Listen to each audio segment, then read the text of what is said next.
Hello. I just wanted to take a minute to talk about some of the standard penalties that you're going to want to avoid on the AP exam. And it's kind of interesting looking for the things to highlight some of the things that they're particularly going to count as penalties. You'll see we can maybe go into it another day, but there are a lot of things that you would get points off for in my class that are just sort of ignored on the AP exam, assuming you just did it by mistake. But we'll talk about that another day.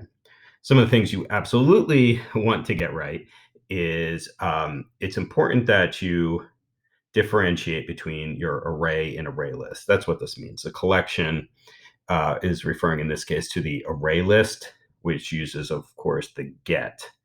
So if you have an array list, you don't want to try to access an individual element using the brackets. You need to use the get and vice versa. That's part of the reason I'm having you practice so much with array and array list to just make sure that you're solid on those and not getting them mixed up. Another thing, just a general thing, any extraneous, unnecessary extra code, if it causes a side effect. So, for example, if you put something in there that actually accidentally breaks something, then you're in trouble. But let's say you just put in, you're doing 3 lines of code, which you could have more easily done at one, or you declare let's say, a temp variable that's not strictly necessary. That's okay. But if it breaks something within the code, if it prints out something extra, or you have a preconditioned check that's not formulated correctly and it causes a mistake, those are examples of things that you would lose a point for. Not specific to any question, but just in general. Um, Local variables, make sure that you declare them. So, as you know, you can't just use I, you need to do, int I. But that's pretty basic. I don't anticipate you making that mistake very much. This next one, I'm actually want to talk about that in more detail. So I'm going to make a separate video. But in short, you want to make sure that you do not change any variables. If you're inside a method, you don't want to change any variables, any objects that unintentionally.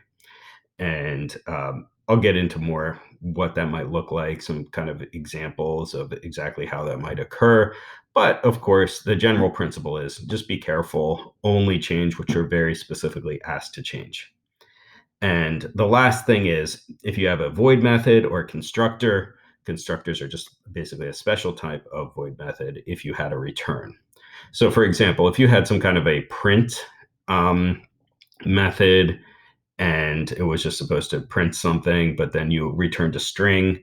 Might seem intuitive to do, but that would technically be a violation of this. So if you have a void method, make sure it does not return anything.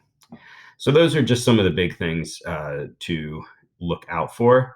Like I said, I'll put another video of some of the things that you can get away with, not because I want you getting away and making sloppy mistakes, but I also want you to not worry unduly about fixing little things. So I want you to focus on the most important things, the things that you're going to lose points for, rather than some cosmetic or small syntax errors that they'll just sort of make the assumption that you knew what you're doing, but made a little mistake and not give you any penalty. So that's all for now. Hopefully that's useful. Like I said, I'm going to hit this one more detail later. And I'm also separately going to make a little video about mistakes you can make without having penalties deducted for. Okay, thank you.